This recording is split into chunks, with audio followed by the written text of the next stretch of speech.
Hi hello దోస్తులు, ఎట్లున్నారు? అందరు మంచిగా ఉన్నారా? ఇవాళనైతే మీకోసం నేను గుమగుమలాడే వంకాయ మసాలా కూరనైతే పట్టుకొచ్చిన. ఇక దీనికోసం ఎట్లా వండుకోవాలన్న ప్రాసెస్ అయితే చూసేద్దాం పారిగా. ఫస్ట్గానైతే ఒక కడాయి పెట్టుకొని ఇక దాంట్లో కొన్ని పల్లీలు, కొంచెం మినప్పప్పు, కొద్దిగా నువ్వులు తీసుకొని అట్నే 4-5 ఎండుమిర్చి వేసుకొని బాగా వేయించుకోండి. వేయించుకున్నాక నువ్వులు చిటపటమన్న తర్వాత ఇక చల్లార పెట్టుకొని వాటిని ఒక మిక్సీ జార్లోకి అయితే తీసి పక్కన పెట్టుకోర్రి. ఇంకా అట్లనే మసాలాలు, లవంగాలు, మిరియాలు, దాల్చిన చెక్క వేసుకొని వాటిని కూడా కొంచెం ఇటాటి వేయించుకున్నాక దాన్ని కూడా మిక్సీ జార్లోకి వేసుకోర్రి. అట్లనే ఒక మీడియం సైజ్ అంత ఉల్లిగడ్డ, ఒక టమాటా కూడా చిన్న చిన్న ముక్కలుగా కట్ చేసుకొని వేసుకోర్రి. అట్లా 4-5 కొత్తిమీర కాడలు కూడా వేసుకొని రుచికి సరిపడా కారం, ఉప్పు కూడా వేసుకోర్రి. ఒక 4-5 ఎల్లిపాయలు, అల్లం ముక్క వేసుకొని ఒకసారి గిర్రమని తిప్పిరనుకో మిక్సీని, ఇట్లా పేస్ట్ అనేది రెడీ అయిపోతుంది. ఇక రెడీ అయిపోయిన పేస్ట్ని పక్కన పెట్టుకోరి. ఇక ఫ్రెష్గా నిగనిగలాడే వంకాయలను తీసుకొని కడుక్కొని ఇట్నే 4 సైడ్లో కట్ చేసుకొని మంచిగా ఉప్పు నీళ్ళల్లో వేసి పెట్టుకోర్రి. ఉప్పు నీళ్ళల్లో వేసుకుంటే ఏంటంటే వంకాయ నల్లబడకుండా ఉంటుంది. ఇక అట్నే మీ దగ్గర ఒక్కొక్కటి అన్ని వంకాయలను కట్ చేసుకున్నారా ఉప్పు నీళ్ళల్లో వేసుకొని పెట్టుకోరి.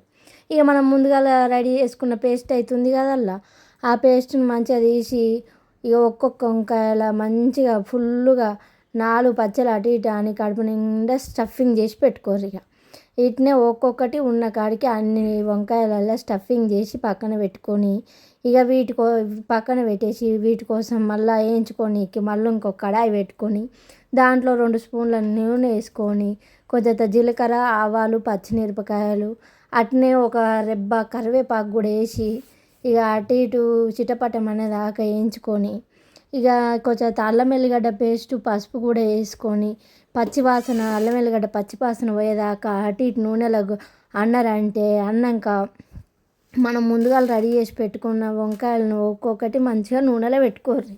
ఇక ఒకదాని మీద ఒకటి వేసుకోకర్రి. ఇక అట్లా పేలంలో చుట్టూ వచ్చేటట్టు పెట్టుకోర్రి. మంచిగా కింద నూనెలో ఉడకాలి కదా వంకాయ, గుమ్మగుమ్మలాడుతూ ఉంటుంది. ఇక ఉడుకుతుంటేనైతే ఇక మిగిలిపోయిన పేస్ట్ అంతా తీసుకొని వంకాయ మీద వేసేసుకోర్రి. ఇదేంటంటే మనకు గ్రేవీ లెక్కల వాడుకోవచ్చు అనమాట.